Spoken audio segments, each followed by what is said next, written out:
You are Locked On Dodgers Postcast, part of Locked On Sports Los Angeles on the Locked On Podcast Network. Your team every day.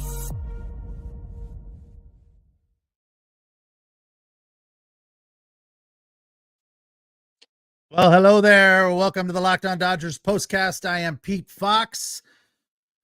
Wow. That was fairly dreadful and quite painful to watch.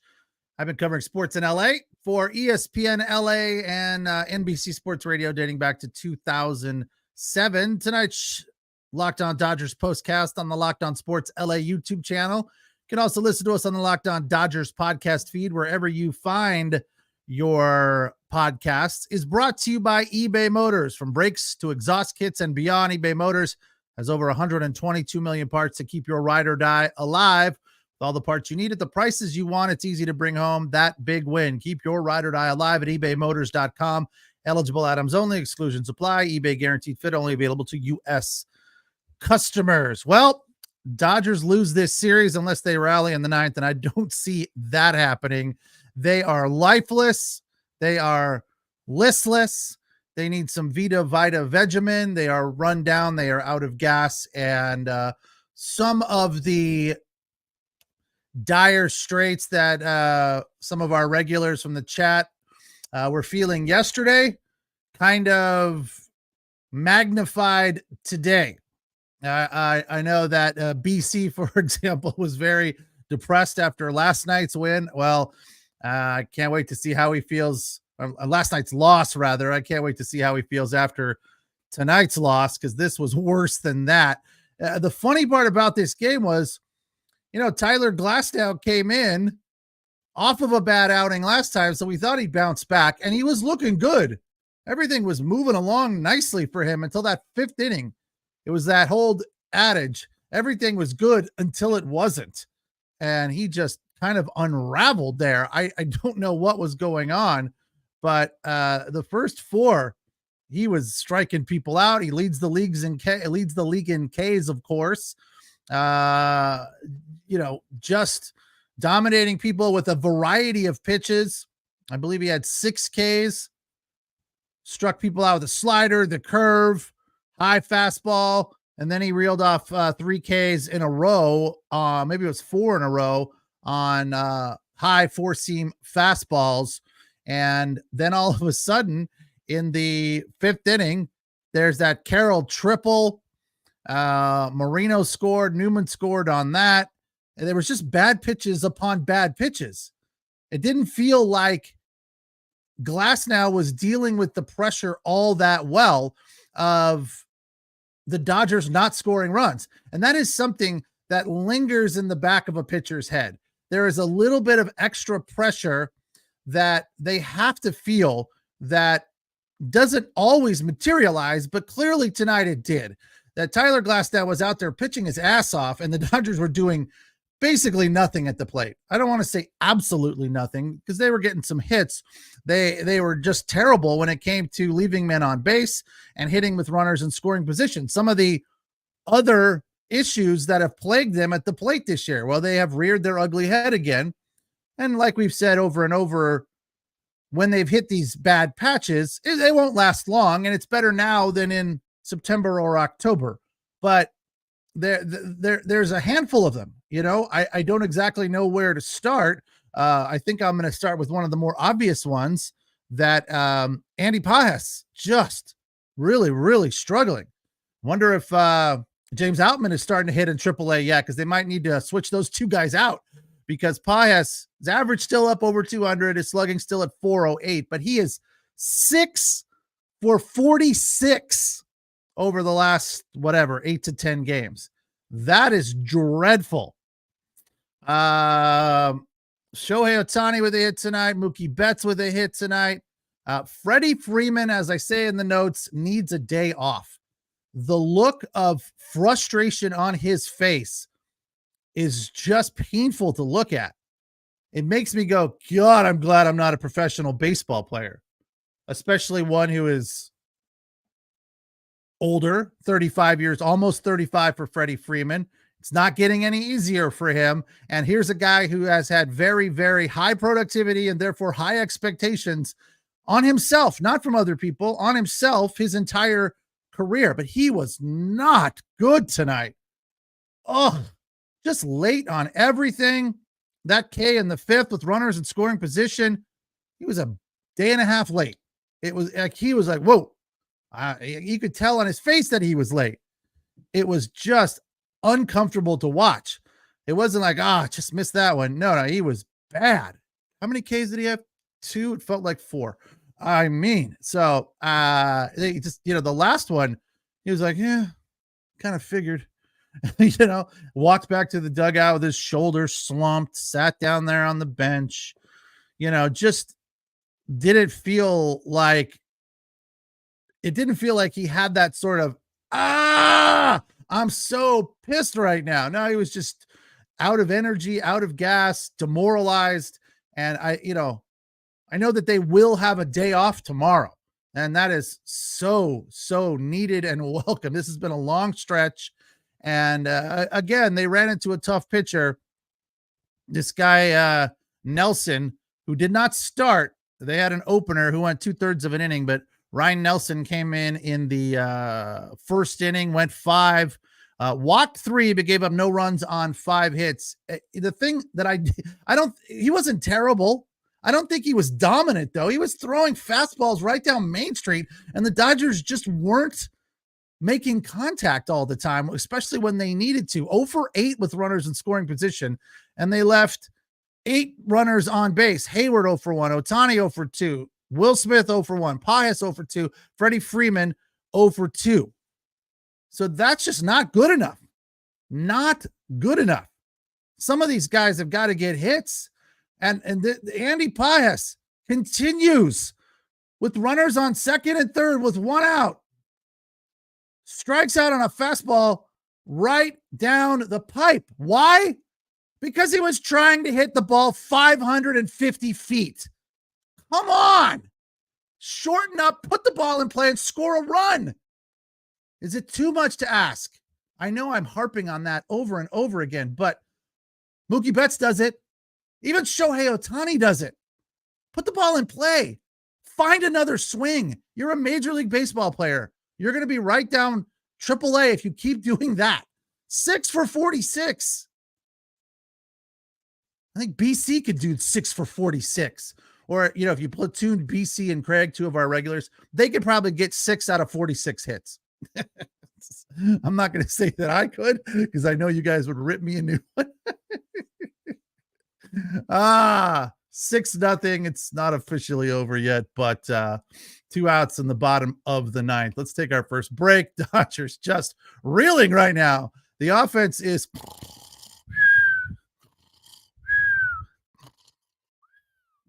they don't seem to have, they need a Red Bull or something, Prime, whatever, one of those caffeinated drinks. I don't think coffee is enough. They need a day off. They need a rain out. They need to go just have a spa day, get their nails done, get a massage, have a couple of pops, whether it's a beer or maybe some wine or a couple of old fashions. Maybe they should all get drunk on the plane tonight or tomorrow, whenever they leave, and then wake up in a new city. Where are they going? Cincinnati. What's next for them? Can't remember. I'm still baffled as to how they looked over these last 2 games. I didn't think yesterday was that terrible until you see it coupled with what they did today. Yeah, on to Cincinnati. So they'll probably leave tonight. They should just, get some drinks, pass out, wake up tomorrow morning in Cincinnati with a new positive approach, a new vision, a new state, a new city, a day off. Not a whole lot to do in the Queen City, but I'm sure they could find something to do. Just relax.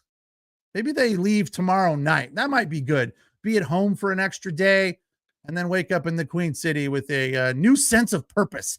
All right, this is the Locked On Dodgers postcast on the Locked On Sports LA YouTube channel, and you can listen to us wherever you find your podcasts on the Locked On Dodgers podcast feed. I am Pete Fox. We'll take the first break and come back. All right, tonight's show brought to you by PrizePicks. What is PrizePicks? Well, it's a little app you download on your phone, and it makes watching sporting events a whole lot more entertaining because it is America's #1 fantasy sports app with over 3 million members.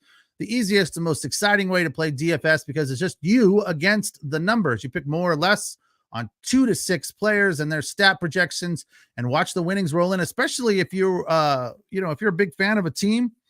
Like if you follow the Dodgers closely, the problem is you have to follow at least 2 teams pretty closely. Because if you're just into the Dodgers and nothing else, you have to have 2 picks and it can't be from the same team. This is where I run into trouble sometimes. I feel like I know the Dodgers backward and forward for obvious reasons, but sometimes I don't know anything about the opponent. So I'm just guessing on the second pick. So you do a little research on a second team and you'll do just fine. They have the Demons and Goblins going now, which is the newest and most exciting way to play PrizePicks. Squares marked with red demons or green goblins get you different payouts. The red demons pay more, but they're tougher to hit.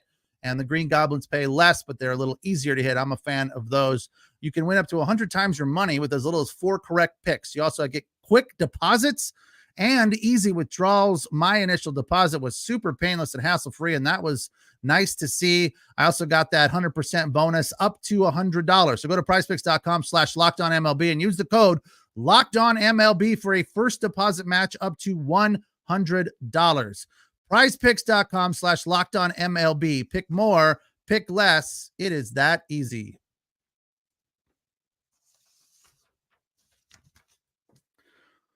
All right, Dodgers still battling, not officially done yet, but they're down 6-0 with 2 outs and really struggled to make anything happen beyond leadoff hits. They had runners on base all night, and that was a good feeling. You just kept thinking, when are they going to make something happen and put together a little bit of a rally and give Tyler Glasnow a little bit of room to breathe? But as I said, it just felt like Tyler Glasnow was out there working double time to keep the Dodgers in this game. And it just felt like maybe the pressure got to him a little bit, I don't know that his stuff was terrible, but he just made a couple of mistakes. It wasn't a lot. It was only really a couple of mistakes. As I said, he still had 6 Ks over 5 innings, and he did it with a slider, a curve, and then 4 four-seam fastballs. So the fastball up was there. There was no major problem with it. The problem was when he threw a curveball that didn't break over the middle of the plate, and Carroll hit it to the gap for a triple. It was a 1-2 curve, and it was just too close to the zone. It was not a good pitch, and that's going to happen. But I don't put it all on Tyler Glasnow. We are now officially final. Dodgers lose it 6-0. And let's get to the Diamond Dogs list tonight because there were some good hits. I didn't end up with a number 1 because I usually have somebody that scores a run, somebody that hits a home run or gets an RBI, or maybe we could throw Shohei in there for number 1 with that nice play he made into the net on a foul ball.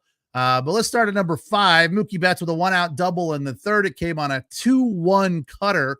That was a nice piece of hitting, and it's nice to see that Mookie Betts is keeping it rolling, getting on base, right? The Dodgers didn't do much of anything in the first couple of innings, so that was something that made you feel like, all right, here we go. Let's go. All right, start of the top of the lineup.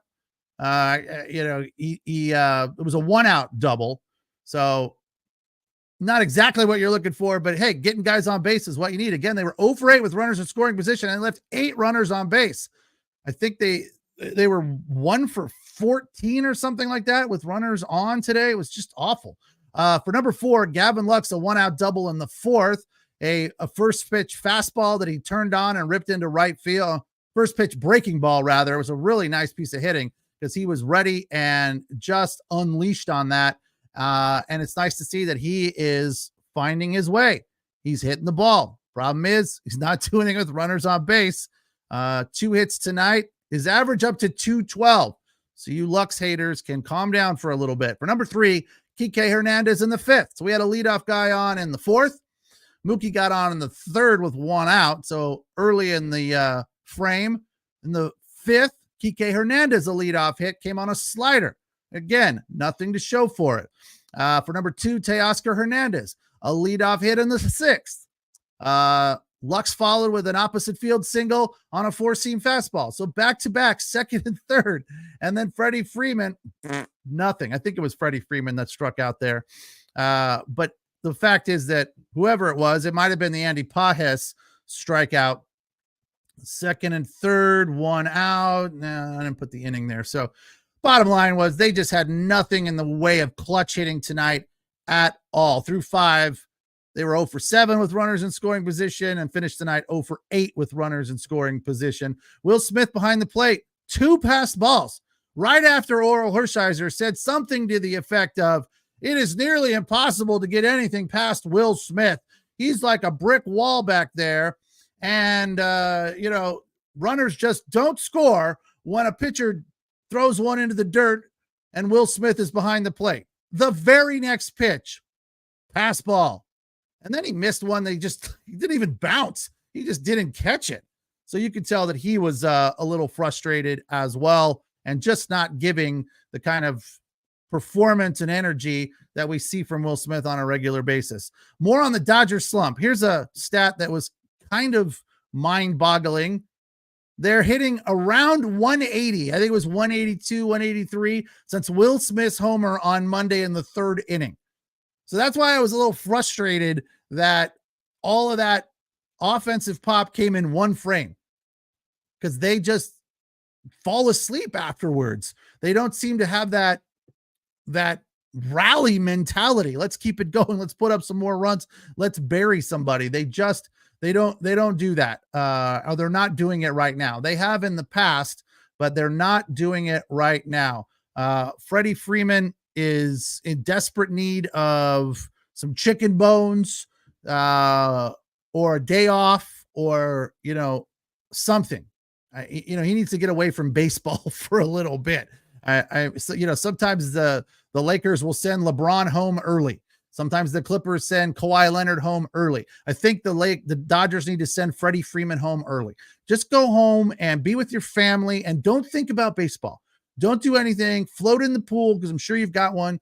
Do something to take your mind off of this. What is Craig's point here about bunting? Oh, this is going to start something with Locked On Dodgers Jeff, Craig. This is why Dodgers need to bunt to change the pace of the game. I agree with this.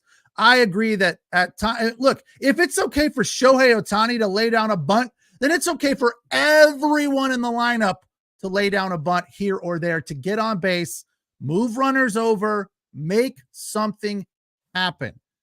When we were talking about this a few games ago, Jeff from Locked On Dodgers was in the chat and made a point that I didn't see till I was done with the show. He said, yeah, Jeff Snyder is anti-bunt. He hates the bunt. Very good point, Jeff. You know him. He said, tell me who in the Dodger lineup could get on with a bunt. So I looked up and down the lineup, and I'm like, of course, I did not think about Shohei Ohtani, but clearly that's possible. Obviously, Mookie Betts could get on with a bunt. I'm sure he knows how to bunt. In theory, they should all know how to bunt for a base hit at this point of their career. I know the Dodgers and most major league teams are all keyed in on sabermetrics and hitting home runs, and they don't care if you strike out and launch angle.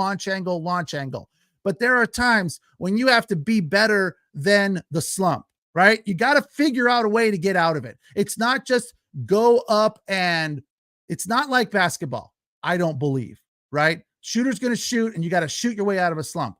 I do not think it is that way in baseball. There are other things you can do, because if you're in a slump, you're in a slump, right? It's going to take time to get out of it. You got to score runs. You got to figure out a way to score runs. Oh, Jeff is arguing now, says that he's not anti-bunt. Bunt hits are great. They are just hard to do. Well, apparently full swings are hard for the Dodgers to do as well, Jeff. So Shohei's bunt was bad and would have been an out if Mantiply knew how to throw. Oh, Jeff. One more from Jeff. We're taking our Jeff detour here. It's not a lack of trying to learn how to bunt. 98 with movement is really hard to bunt against. That is a very fair point, Jeff. You got me on that one. You're right. It's nearly impossible. But I feel like in these type of situations, when nothing is going your way and Freddie Freeman's up there fanning on balls that are in the catcher's mitt, Freddie Freeman could lay down a bunt and get a hit. He's fast enough. Will Smith, maybe, probably not. Teoscar Hernandez, no. Chris Taylor could lay down a bunt for sure. He's fast enough. Gavin Lux could lay down a bunt. He's fast enough. Andy Pius, probably not. No. Jason Hayward, probably not. He's struggling mightily as well. At the bottom of the lineup, he is 0 for 4, batting 179. So they swapped him out for James Outman, and it has not improved things. Fortunately, though, Gavin Lux has started to hit a little bit down there. They still are struggling to find any sort of regular production at the bottom of the lineup. Kike Hernandez batting 214, was 1 for 3 today. And Austin Barnes got in there and no official at bats. So he's batting 189. Yeah, bottom of the lineup is not a place that you want to be. All right, our final break. I have some interesting stats that don't have anything to do with this game. Regarding Shohei Ohtani and Babe Ruth. They are fascinating. Don't know if you saw it on Instagram today. If you did, I'm going to tell you again. I'm Pete Fox. This is the Locked On Dodgers postcast. We come on after the game and we break it down for you. Dodgers dropped 2 of 3 to the D-backs in LA. 6-0 the final today. They head out on the road to face the Reds in the Queen City starting Friday. So off day tomorrow, a much needed day of rest, a spa day for the boys in blue. You can listen to us on the Locked On Dodgers podcast feed as well, wherever you find your podcasts. All right, tonight's show also brought to you by eBay Motors. eBay Motors has all the parts you need to maintain your vehicle and level it up to peak performance. Passion, drive, and patience are what bring home the winning trophy. It's also what keeps your ride or die alive. They have over 122 million parts for your number one ride or die, and you'll always find exactly what you're looking for. And the best part about eBay Motors to me is how reasonable things are. I've bought brakes many times and a bunch of other random parts. I bought a roof rack for an old Ford Expedition I have. Anytime I'm looking to buy something that is necessary to keep the car going, I go to eBay Motors because I know the parts are going, something I can handle, generally speaking, like brakes. I know the parts are going to be considerably more reasonable there than at an auto parts store, like 25% of what you would pay at an auto parts store. And I also go when it's something I don't need, like, oh, this is just be kind of cool and frivolous. That way I'm not wasting a lot of money on a roof rack, which I used on occasion, but didn't really need. It just looked cool. eBay Motors has you burning rubber, not cash. With all the parts you need at the prices you want, it's easy to turn your car into the MVP and bring home that win. Keep your ride or die alive at ebaymotors.com. And if your part doesn't fit, you will get your money back. Eligible items only. Exclusions apply. eBay's guaranteed fit is only available to U.S. customers.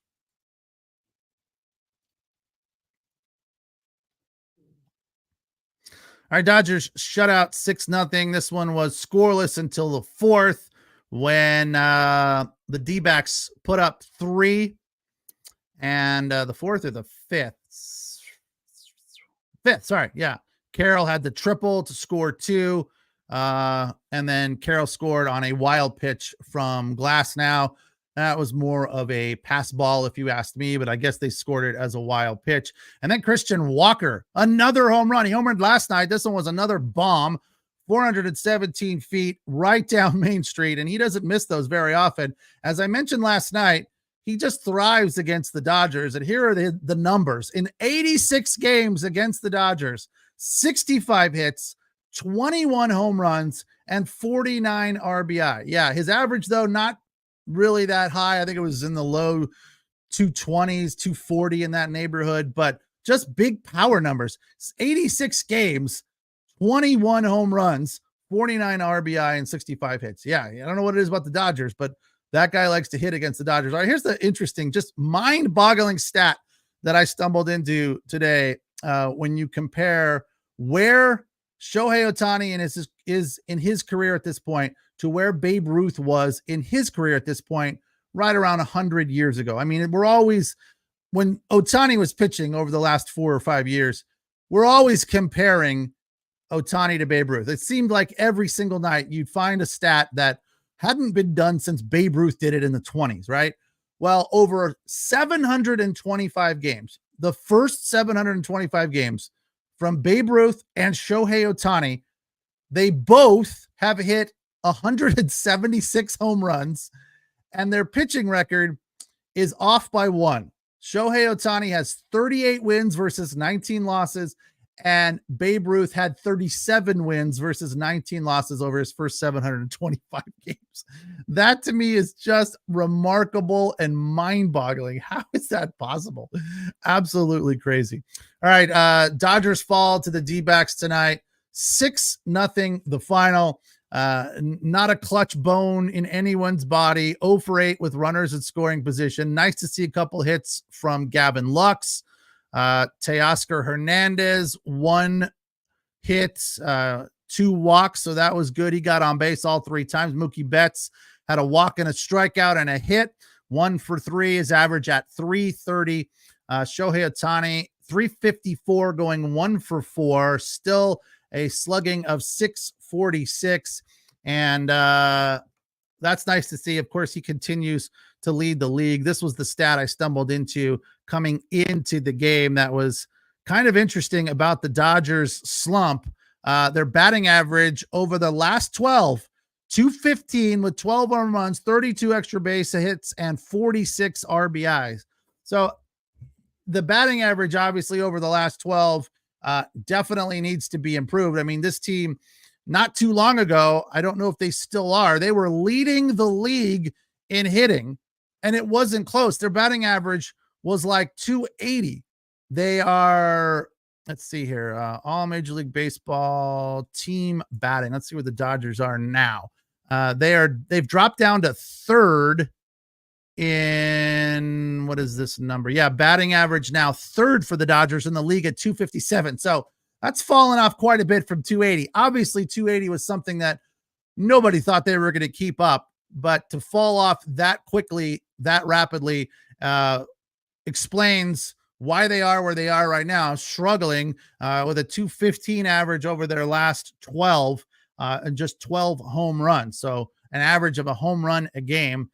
You would like to see more than that. The Astros leading the league in average at 265, and the Phillies not far behind at 259. So let's hope that this day off is beneficial to them and they can get back on track against the Reds, who they just faced. So they're definitely familiar with them, and that will be good to see. The Reds are tough, though. I mean, they're not a great team, but they are not going to go away. They're not garbage either.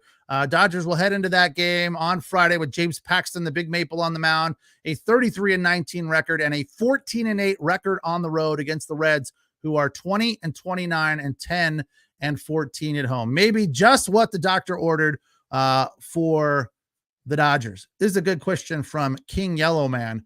How old was Babe Ruth after 725 games? That's a very good question. I do not know. Sure, you could figure it out. What do they play? They played 140 something back then. So maybe late 20s. I don't know. It's a good question. Probably right around the same age as Shohei, right? Braves hit 280 last year. Wow. What'd that get them, BC? A first round exit, just like the Dodgers. Jeff from Locked On Dodgers with an update. They'll be live on their YouTube channel in about 22 minutes. Jeff coming through with the stat for King Yellowman. He was 27. Didn't I just say that? I think I did. It was a nice guess by me. Come on, I get a little credit. A final comment from Craig. Ruth won championships with Boston and New York. Ohtani needs to catch up in that area, without a doubt. Yes. Yeah, Babe Ruth had 3 World Series titles before he became a Yankee. That's why Red Sox fans do not like the Yankees. One of the main reasons. All right, thank you for joining me here. Dodgers fall 6-0. They have dropped back-to-back games after winning 5 in a row. They lose the series to the Diamondbacks. Tyler Glasnow suffers the loss. He's now 6-3. And who got the win? Did that other guy get the win? Yeah, Ryan Nelson, the win, going 5. He's now 3-3. Again, thank you for joining me. I am Pete Fox. This is the Locked On Dodgers postcast on the Locked On Sports LA YouTube channel. You can also listen to us on the Locked On Dodgers podcast feed. Have a good night. Have a good day off. Enjoy the no baseball tomorrow, or no Dodger baseball. We will talk again on Friday. Take care.